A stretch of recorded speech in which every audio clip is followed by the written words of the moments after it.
चलिए,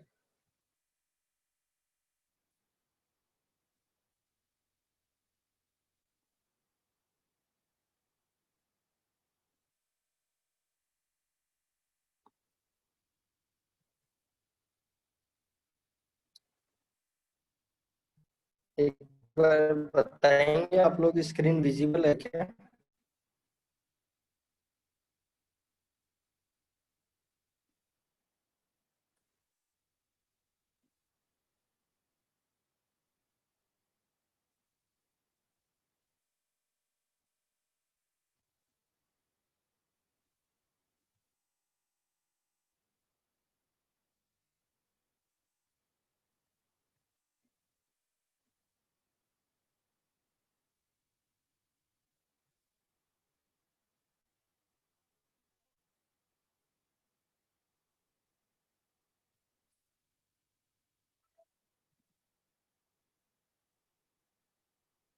चलिए, तो स्टार्ट करते हैं डियर फ्रेंड्स सेशन को।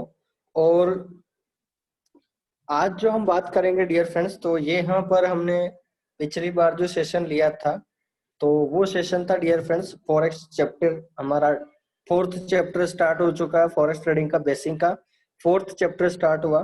तो हमने डियर फ्रेंड्स पहला यहाँ पर डिस्कशन किया था कि why 24 hours forex market running, क्या कारण है डियर फ्रेंड्स। तो इसका हमने सिंपल इंटरप्रिटेशन लिखा था, सिंपल इसका रीजन लिखा था। You know about forex liquidity provided by interbanks, that means do not close interbanks because interbank worldwide as liquidity providers, simple meaning interbank service provide worldwide interchangeable services। कहने का मतलब dear friends, जो inter banks होते हैं, जो banks के bank होते हैं, वो हर मिनट हर सेकंड लिक्विडिटी प्रोवाइडर करते रहते हैं व्यापार करने के लिए। तो इस कारण से किसी कंट्री के बैंक बंद होते हैं तो किसी बैंक के क्लोजिंग होती है, तो किसी की ओपनिंग होती है। तो dear friends world wide market चलता रहता है, ठीक है। उसके बाद में डियर फ्रेंड्स हमने एक और डेफिनेशन लिखा था, और वो डेफिनेशन जो है वो है, मैंने इसको सिंपल एग्जांपल में लिखा था कि मान लीजिए बैंक ऑफ बड़ौदा शाखा क्लोज 6 PM अप्रोक्स हो जाती है किसी भी ब्रांच। यहाँ ये शाखा केवल आपकी ब्रांच में बंद हुई है, बट वर्ल्ड वाइड की बात करें, जो इंटर बैंक्स हैं, Dubai open, UK bank open, US bank open, so market 24 hours चलता रहता है। कहने का मतलब अपनी शाखा जो है यहाँ की वो बंद हुई है, बट बाहर की जो शाखाएं हैं, ठीक है, यानी जो वर्ल्ड वाइड जो बैंक्स है उनकी एक कंट्री बंद होती है तो दूसरी शाखाएं ओपन हो जाती है।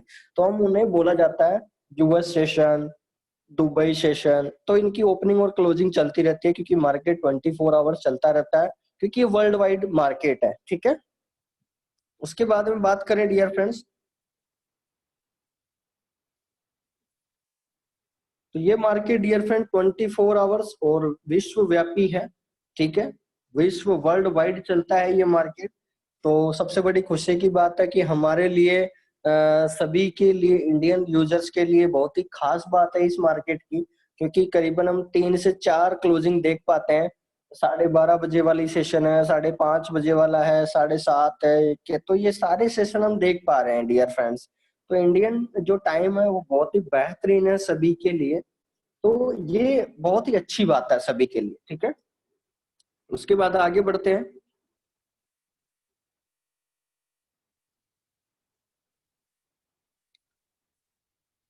तो यहाँ पर उसके बाद मैंने अगला वर्ड लिया डियर फ्रेंड्स कि सभी इंडियन पीपुल्स के लिए फॉरेक्स मार्केट बहुत अच्छा है, क्योंकि इंडियन पर्सन मार्केट की क्लोजिंग और ओपनिंग दोनों अच्छे तरीके से एनालिसिस कर सकते हैं।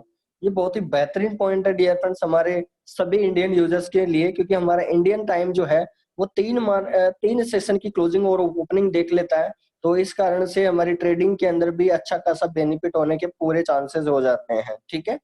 उसके बाद में बात करें हम, तो यहाँ लिखा है डियर फ्रेंड्स, वर्ल्ड वाइड हम फॉरेक्स में कौन कौन से सेशन देख सकते हैं। तो डियर फ्रेंड्स मैंने लिखा था यहाँ पर, मंडे नाइट मार्केट ओपनिंग जो है वो उसे सिडनी सेशन बोला जाता है, यानी जो आपकी मार्केटिंग की जो ओपनिंग होती है, ठीक है, वो सिडनी सेशन। जैसे आज आज नाइट को क्लोज हुआ था मार्केट, तो वो हुआ था डियर फ्रेंड्स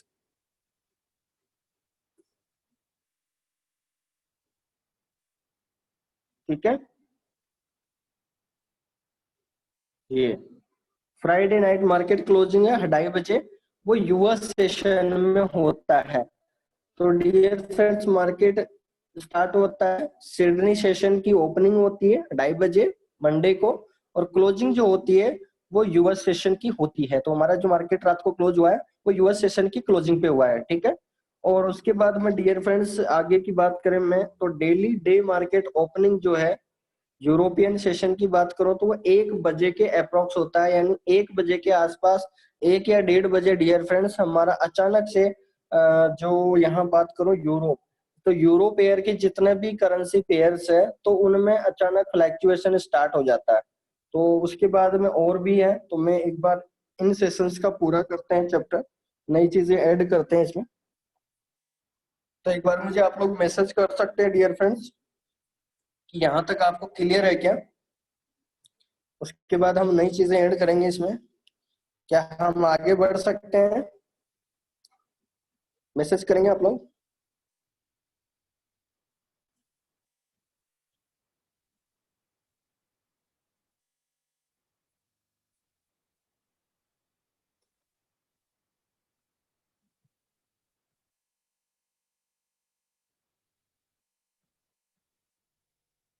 चलिए, तो आप लोगों ने मैसेज कर दिया है, ओके, ठीक है सर, आगे बढ़ते हैं।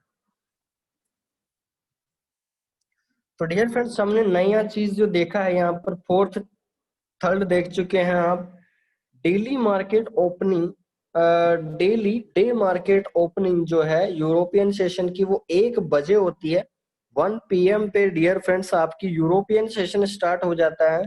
तो कहने का मतलब डियर फ्रेंड्स यहाँ पर एक चीज मैं ऐड करना चाहता हूँ, और वो चीज हम लिखेंगे कोष्टक के अंदर। यूरोपियन सेशन के अंदर, यूरोपियन सेशन ओपनिंग में, यूरोपियन सेशन ओपनिंग में मार्केट, यूरोपियन सेशन में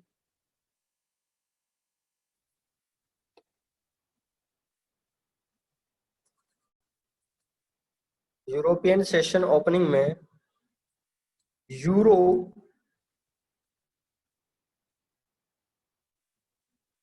यू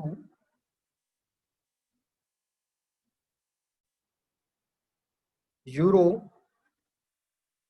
पेयर पर फ्लैक्चुएशन स्टार्ट हो जाता है, ठीक है।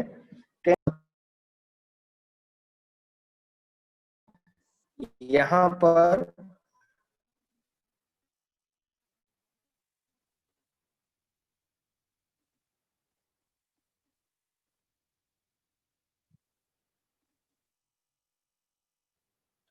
यानी यूरोपियन सेशन की बात करें डियर फ्रेंड्स, तो जैसे ही इसकी ओपनिंग होती है 1 बजे के आसपास, तो यूरो के जितने भी पेयर्स है डियर फ्रेंड्स उनमें फ्लैक्चुएशन स्टार्ट हो जाता है।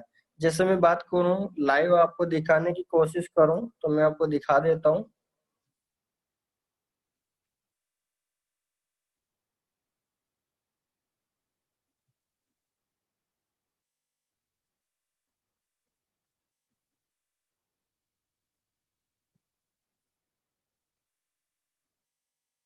देखिए, मैं लाइव दिखा देता हूं। यूरोपियन सेशन की ओपनिंग, जैसे ही इस सेशन की ओपनिंग होती है डियर 1 बजे के आसपास, तो यूरो के जितने भी पेयर हैं उनमें फ्लैक्चुएशन स्टार्ट हो जाता है 1 से 1:30 बजे के अप्रोक्स में। जैसे मैं बात करूं डियर फ्रेंड्स, यहाँ पर यूरो में आपका यूरो यूएसडी हो गया, और भी बात करें हम तो यहाँ पर और भी देखते हैं कौन कौन से हैं। ये आप देख सकते हैं, EUR AUD है, यूरो CAD है, यूरो CHF है, ठीक है, यूरो GBP है, यूरो JPY है, यूरो NZD है, ठीक है। और भी बात करें हम तो ये करीबन सारे पेयर्स है, ठीक है। तो डियर फ्रेंड्स इन सारे पेयर्स को हम लिखेंगे। तो currency pairs, euro, European currency pair,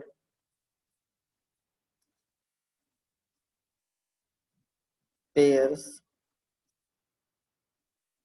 लिखेंगे डियर फ्रेंड्स, पहला यूरो यूएसडी, दूसरा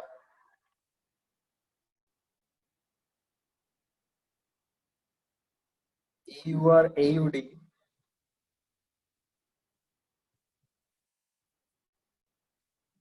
EUR AUD, euro CHF,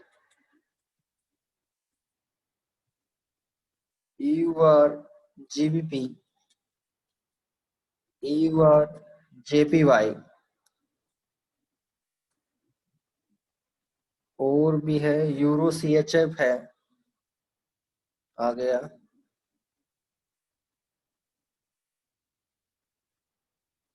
euro NZD है,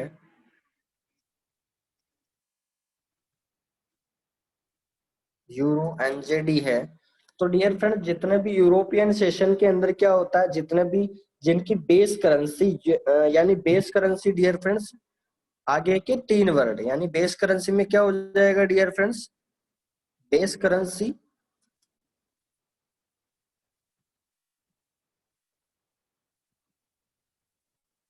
बेस करेंसी क्या है, जिसमें वर्ड यूरो, ठीक है, यानी जिसमें यूरोपियन सेशन में ज्यादा फ्लक्चुएशन देखने को मिलेगा, वो आपको 1:30 1 बजे से लेकर 1:30 बजे के अप्रोक्स आपको ये सेशन में आपको इन फ्लक्चुएशन, इन सिग्नल्स में फ्लक्चुएशन देखने को मिलता है। जब तक इसकी क्लोजिंग नहीं हो जाती तो इनमें हाई वोलेटिलिटी रहती है, क्योंकि डियर फ्रेंड्स जो मैक्सिमम ट्रेडर है दुनिया के अंदर, वो सेशंस की ओपनिंग और क्लोजिंग के अनुसार ट्रेड करते हैं।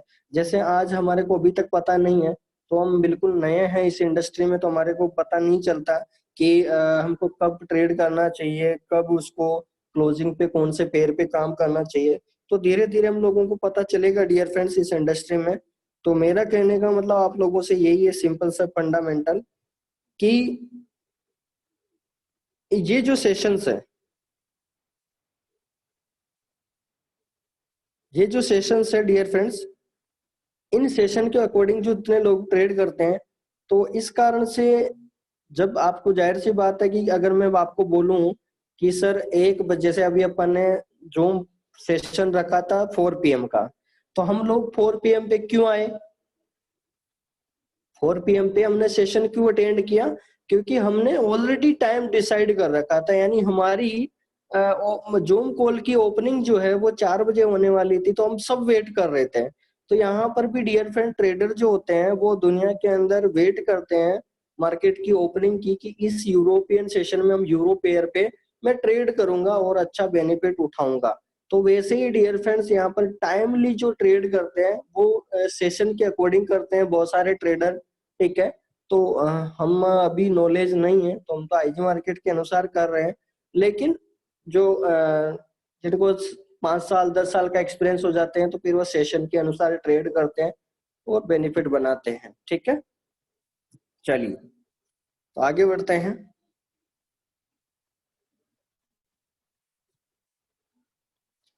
तो डियर फ्रेंड्स, यहाँ पर देखा आपने यूरोपियन सेशन के अंदर आपके जितने भी यूरो यानी बेस करेंसी में जिनके फर्स्ट के 3 वर्ड जो है वो यूरो हैं, तो उनका फ्लक्चुएशन स्टार्ट हो जाता है इस टाइमिंग के दौरान, ठीक है।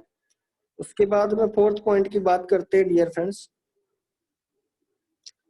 फोर्थ पॉइंट ये है कि हमारा एशियन सेशन,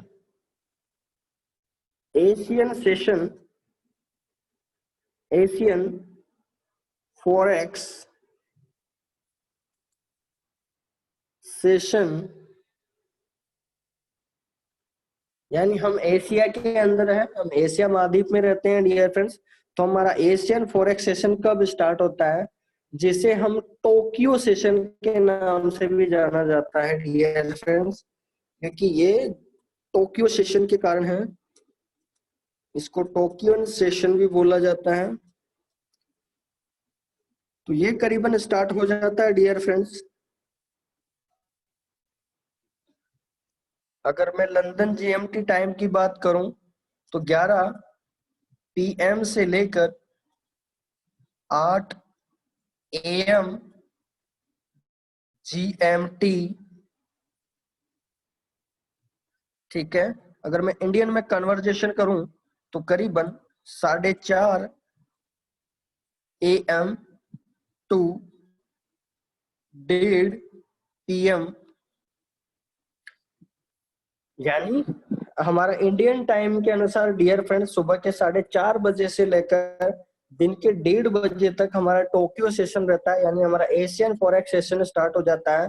तो इसके अंदर डियर फ्रेंड्स हमारे एशियन की जितने भी करेंसी पेयर्स है उन पे ट्रेड होती है और उस पे वॉल्यूम होता है। अगर मैं टोक्यो सेशन की बात करूं तो यहाँ पर जापान आ जाएगा। तो डियर फ्रेंड्स जापान के अंदर आपने JPY पेयर देखे होंगे, तो यहाँ पर हम ले लेते हैं डियर फ्रेंड्स, बात करते हैं कोष्टक में टोक्यो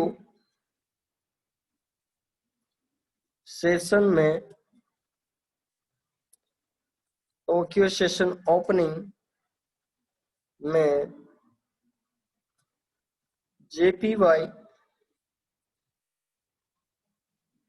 पेयर पर फ्लैक्चुएशन स्टार्ट हो जाता है। कहने का मतलब डियर फ्रेंड्स अब ये डिपेंड करता है, जैसे हम अभी चल के देखते हैं। यानी dear friends Asian forex session की बात करूं तो ये टोक्यो सेशन है और टोक्यो सेशन के अंदर जापान का सेशन स्टार्ट हो जाता है। तो उस कंडीशन में डियर फ्रेंड्स आपका 4:30 बजे से लेकर दिन के 1:30 बजे तक ये सेशन आपके लिए काम करता है। और इस सेशन की खास बात जो है डियर फ्रेंड्स वो हम देखने चाहते हैं, ठीक है। तो देखिए लाइव।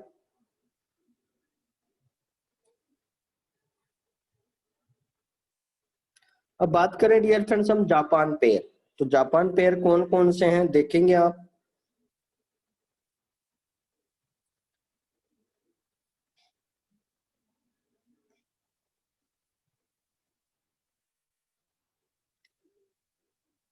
आप लोगों को एक चीज बतानी थी डियर फ्रेंड्स, यहाँ पर ध्यान से देखना।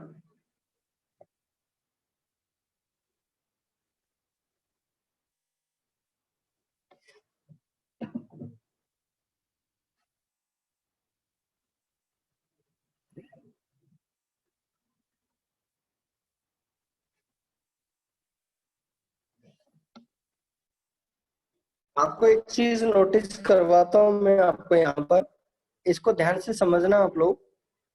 देखिए अगर मैं MT4 अकाउंट पे ध्यान दूं डियर फ्रेंड, जैसे हमने अभी बात करी थी कि यहाँ पर यूरोपियन सेशन में आपका बेस करेंसी कौन सा होना चाहिए, यूरो, ठीक है।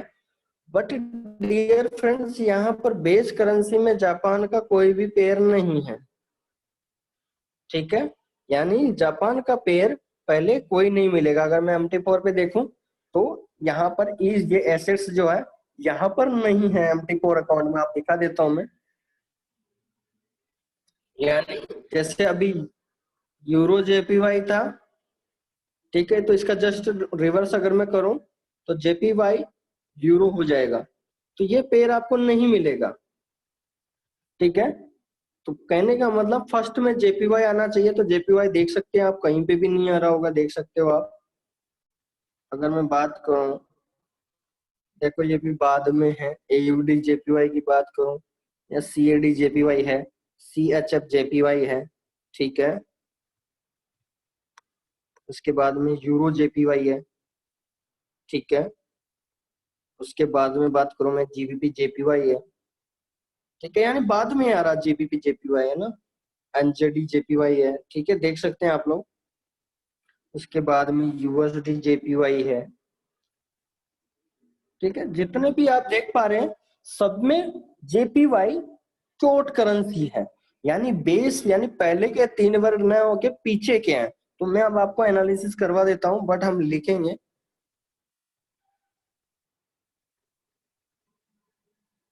Base currency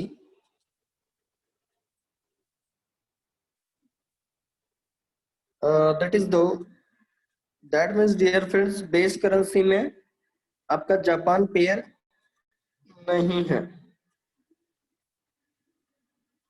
JPY JPY base not available. ठीक है, JPY बेस नॉट अवेलेबल। ठीक है, तो हम लिखेंगे फिर भी क्योट करेंसी। क्योट करेंसी में JPY पेयर है, तो हम एक बार देखना चाहते हैं। क्योट करेंसी JPY,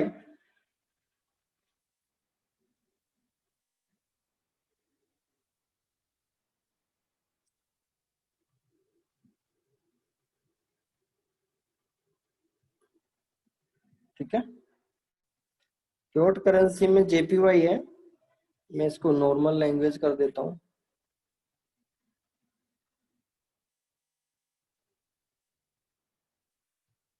और इसको कलर कर देते हैं ताकि यहां से आपको पता चले।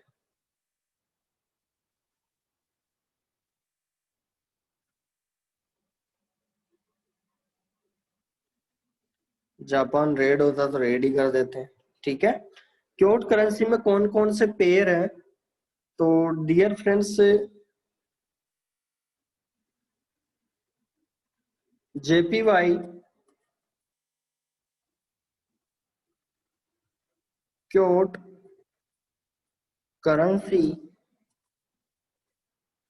Pair, JPY quote currency pair कौन कौन से हैं? तो आप देख सकते हैं डियर फ्रेंड्स, यहाँ पर मैं ऊपर से बताता जाता हूँ आप लोगों को। यहाँ पर देख सकते हैं AUD JPY, CAD JPY, CHF JPY। ठीक है, AUD JPY, CHF JPY,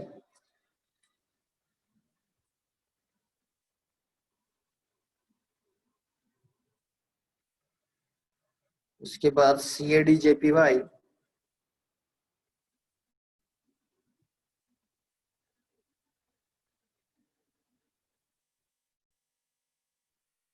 CAD JPY,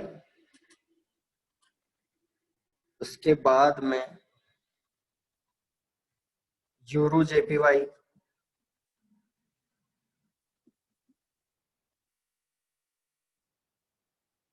उसके बाद में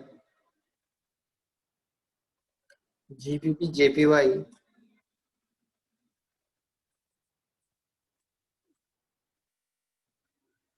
GBP JPY,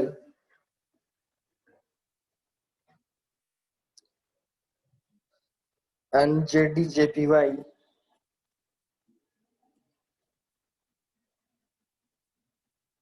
उसके बाद में नेक्स्ट है USD JPY। ठीक है, लास्ट USD JPY। तो कहने का मतलब मेरा ये सिंपल सा फंडामेंटल है डियर फ्रेंड्स आप लोगों से,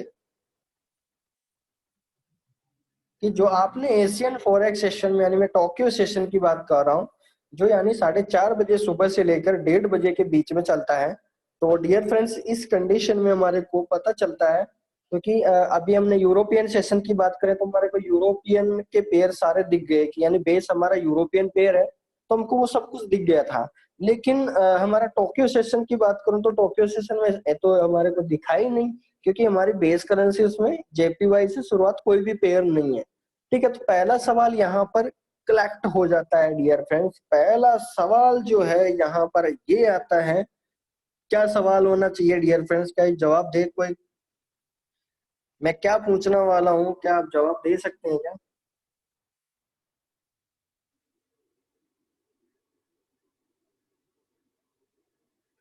मेरा सवाल ये है डियर फ्रेंड्स आप लोगों से कि जापान का पेयर क्यों नहीं है यहाँ पर?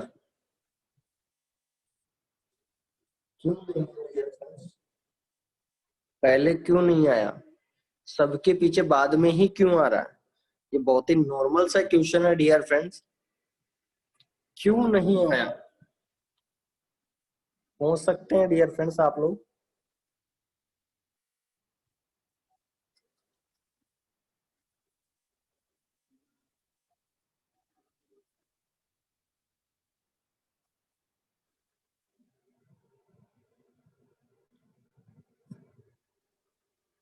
यानी कहने का मतलब, तो यहाँ पर कुछ लोगों ने मैसेज तो किया,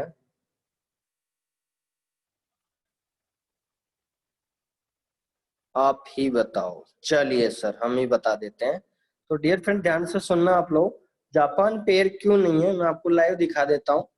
मैं अभी गूगल पे जाता हूँ और यहाँ पर मैंने सर्च किया कर रखा ऑलरेडी। तो यहाँ पर आप देख सकते हैं 1 JPY टू INR, यानी मैं अगर 1 रुपए को जापान येन में कन्वर्ट करूँ तो डियर फ्रेंड्स हमारा 1 रुपया जो है वहां की प्राइस में 0.71 रुपीज है। ठीक है, यानी करीबन 0.29 का डिफरेंस है बीच में। तो मुझे एक बात बताइए आप लोग कि एक जापान के बराबर 0.71 रुपीज है, तो क्या जापान की करेंसी हमारे से आगे है या हम उससे पीछे हैं? यानी एक बार आप जवाब दे सकते हैं क्या आप लोग? यानी 1 रुपए की एक यान के बराबर 0.71 रुपीज है, तो इसका मतलब हमारा इंडियन रुपीज उससे ज्यादा है या कम है? बता सकते हैं क्या आप? बहुत ही सिंपल सा सवाल है।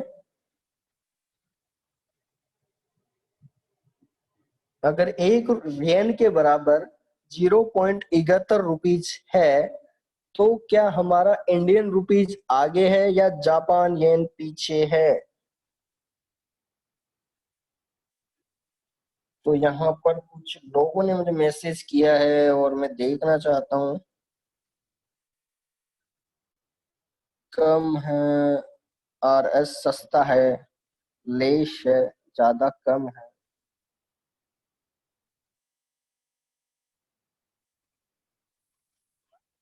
तो कहने का मतलब मेरा सवाल तो जो था, यानी आपका 1 रुपया है, 1 येन में 0.71 रुपीज है, तो इसका मतलब क्या हमारा इंडियन मार्केट उससे बड़ा है या जापान येन मार्केट बड़ा है? तो डियर फ्रेंड्स, कहने का मतलब जिन लोगों ने ज्यादा लिखा है, ठीक है, वो स्ट्रॉन्गेस्ट केस है। यानी 1 रुपए में अगर 0.71 रुपीज है, यानी 1 येन में अगर 0.71 है, तो कहने का मतलब अगर मैं आपको यहाँ पर सिंपल तरीके से मैं बताना चाहूँ, तो आप देखेंगे यहाँ पर,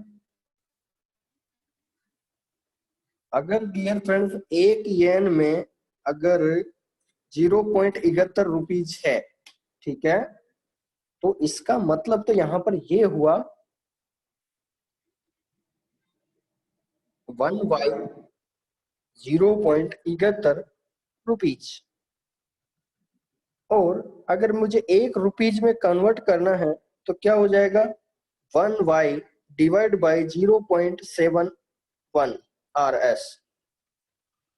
तो डियर फ्रेंड्स, 1 रुपए में कितने यान होंगे? तुम देख लेते हैं, 1.0.71। ठीक है, तो डिवाइड करके देख लेते हैं, यानी 1 रुपए में कितने यान हैं। तो देखेंगे 1/0.71।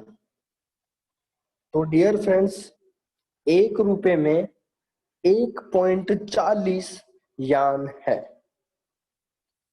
यानी अब मुझे कैलकुलेशन करना है यहाँ पर, अगर एक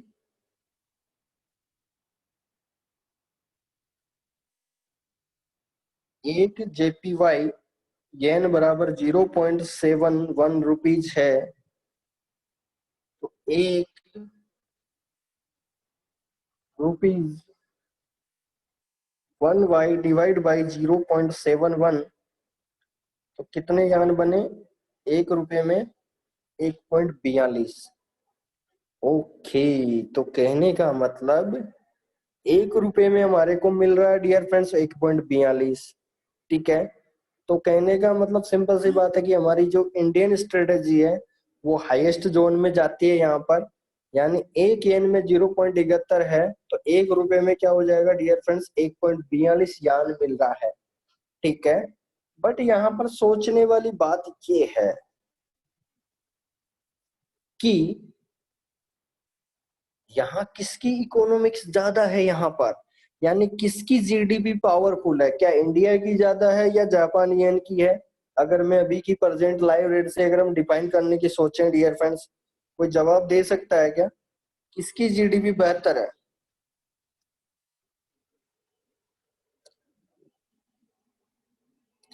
दे सकता है क्या कोई आंसर? आपके सामने है live.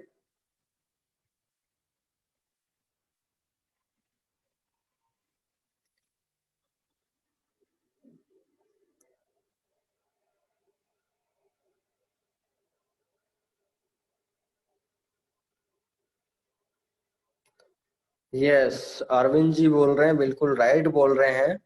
Japan is GDP is better, ठीक है, क्योंकि डियर फ्रेंड्स जापान एक येन में 0.71 रुपीज है। तो डियर फ्रेंड्स कहने का मतलब हमारी करेंसी से 0.29 रुपीज ज्यादा है जीडीपी उसकी, ठीक है। समझ में आ गया होगा आप लोगों को, यानी एक येन में 0.29 रुपीज है। दैट मीन्स अगर एक येन के बराबर, कहने का मतलब अगर जिन लोगों को समझ में नहीं आएगा तो मैं आपको सिंपल तरीके से समझाने की कोशिश करता हूँ। वो आपको ये समझना है,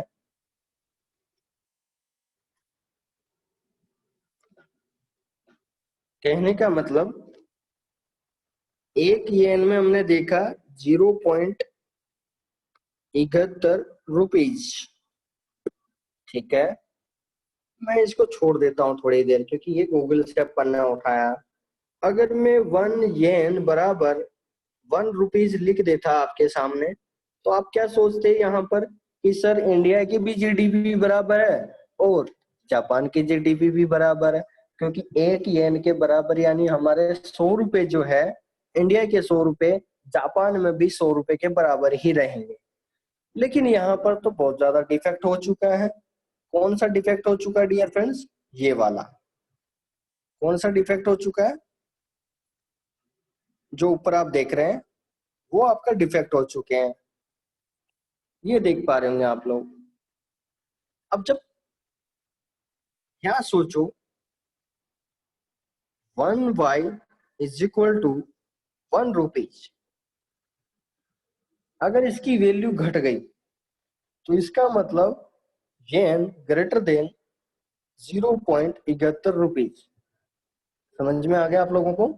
यानी यानी एक येन की जो कॉस्ट है 1 रुपीज की ग्रेटर देन है 0.71 पैसे की, यानी इसका ग्रेटर देन है, यानी जापान येन अंतर कितना हुआ? अगर मैं इसको ग्रेटर देन को फाइंड आउट करने की कोशिश करें मैथमेटिकल से, 1 y 1 रुपीज माइनस 0.71 रुपीज, तो 1 y ग्रेटर देन 0.29, ठीक है। तो डिफरेंस अमाउंट जो है डियर फ्रेंड्स वो कितना आ चुका है? 1 y ग्रेटर देन 0.29 रुपीज, यानी इसका मतलब 1 rupees versus 1 RS between difference currency या कंट्री जीडीपी लिख सकते हैं आप, वो कितना है? 0.29%। समझ में आ गया होगा डियर फ्रेंड्स, आप लोगों को क्लियर है क्या? यानी जापान जो है हमारे से 0.29% प्रति रुपए जीडीपी ज्यादा है, यानी कहने का मतलब वहां की, ठीक है, वहां की जीडीपी हमारे से 0.29% अभी आगे है। अब आप सोच सकते हैं, अगर मैं एक बात और आप लोगों को बताऊं यहाँ पर, तो डियर फ्रेंड्स एक और चीज को मैं आपको एनालिसिस करवाना चाहता हूँ यहाँ पर। जब जापान के अंदर सुनामी आया था 2011 के समथिंग, तो उस दिन की बात करूं मैं, तो एक बार हम ध्यान से समझेंगे इस बात को, बहुत ही ज्यादा शानदार बात बताने जा रहा हूं आप लोगों को। ठीक है। जिस दिन सुनामी आया था डियर फ्रेंड्स, मैं आपको बता देता हूँ ग्राफ पे।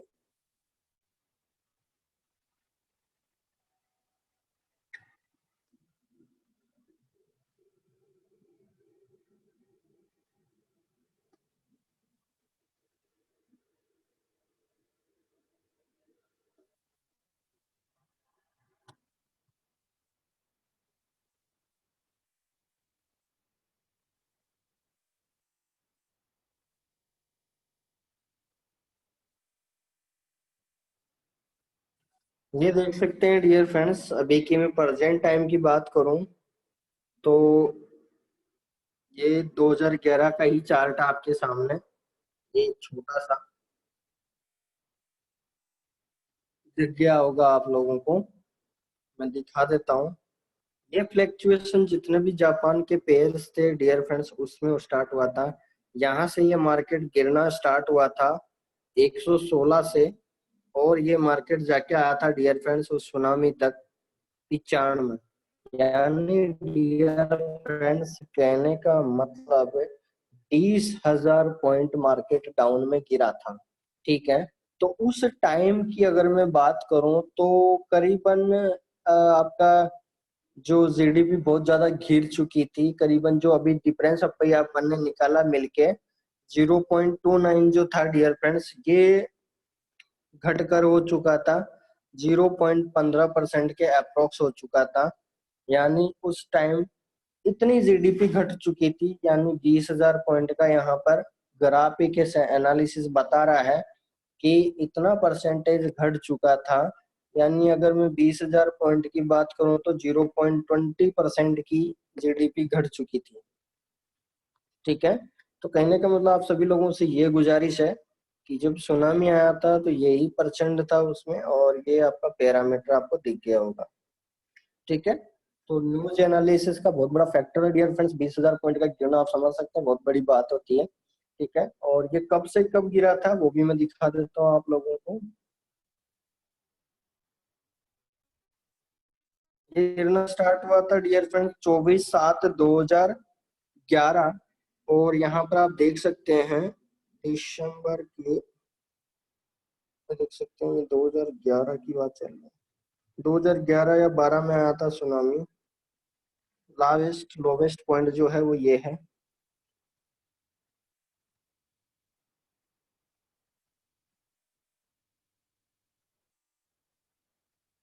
ये रहा 94 यानी 95 पे आ गया था यूरो जेपीवाई।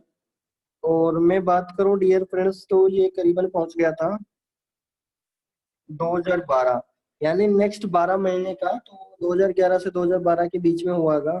तो ये 12 महीने का पूरा मैंने पैटर्न बता दिया आपको कि इतना स्लिप हुआ था, यहाँ से यहाँ तक पूरा स्लिप हुआ था। ये पूरा देख सकते हैं आप,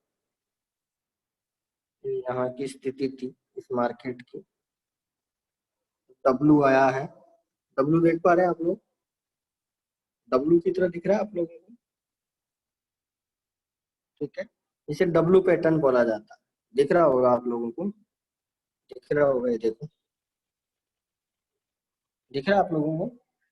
डब्ल्यू वी भी बोल सकते हो आप, या डब्ल्यू भी बोल सकते हो। और डब्ल्यू पैटर्न जब लागू हो जाता है किसी भी चार्ट पे तो फिर मार्केट 10,000 पॉइंट का फ्लैक्चुएशन लेता ही लेता है। देख सकते हैं आप, ऐसे गया, ऐसा गया, और ये से ये पूरा ओमेगा, यानी डबल वी बनाएगा, फिर डब्ल्यू बनाएगा, फिर ओमेगा की स्थिति से बुलिश होता है मार्केट। ओमेगा की स्थिति से देख सकते हैं आप, ये देखो जा पहुंचा कहां पर जाके रुका ये। हाईएस्ट पॉइंट बनाया डियर फ्रेंड्स 10 ओमेगा बनने के बाद 95 पे टच किया मार्केट, और सीधा पहुंच गया ये यहाँ पर। ओ माय गॉड, ये पहुंचा डियर फ्रेंड्स, हाईएस्ट पॉइंट बनाया इसने। उसके बाद जापान ने इतनी ज्यादा शक्तिशाली कंट्री हो गया, 146 पे जाके इसने टच किया है। ठीक है। तो डब्ल्यू जहां पर दिख जाए डियर फ्रेंड्स तो ये सोच लो कि बहुत ही ज्यादा उसमें बुलिश आने वाला है मार्केट में। तो आप देख सकते हैं इस पैटर्न को, आप जहां पर भी देखोगे इस पैटर्न को।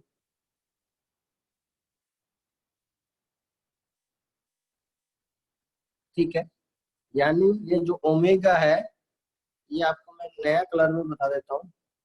ये जो पॉइंट दिख रहा है आपको, एक क्रॉस यहाँ पर पॉइंट दिख रहा है जहां पर मैंने ब्लू कलर किया है, इसे डियर फ्रेंड्स ब्रेकआउट बोला जाता है। ठीक है, यहाँ से इसे ब्रेकआउट बोला जाता है। ब्रेकआउट सिचुएशन पे यहाँ से ये ब्रेकआउट पॉइंट था ये। ठीक है, यानी चार्ट जो था ये कैसे है डियर फ्रेंड्स, ये लाइन है, मार्केट नीचे क्रश कर रहा है, नीचे क्रश कर रहा है और यहाँ से क्रॉस ओवर, जैसे यहाँ से बुलिश करेगा तो 5-10 हजार पॉइंट का बुलिश होता है। ठीक है, और ऐसे सपोर्ट में भी ऐसा ही होता है, आपको समझ में आ जाना चाहिए। चलिए, तो डियर फ्रेंड्स कल हम बात करेंगे इसके ऊपर, आगे बढ़ेंगे, इस चैप्टर को खत्म करेंगे कल, तो इसके बारे में हम और ज्यादा जानकारी लेंगे कल। तो और भी लोगों को शेयर करें, जूम कॉल पे लेके आए। ठीक है, कोई डाउट्स है तो आप पूछ सकते हैं।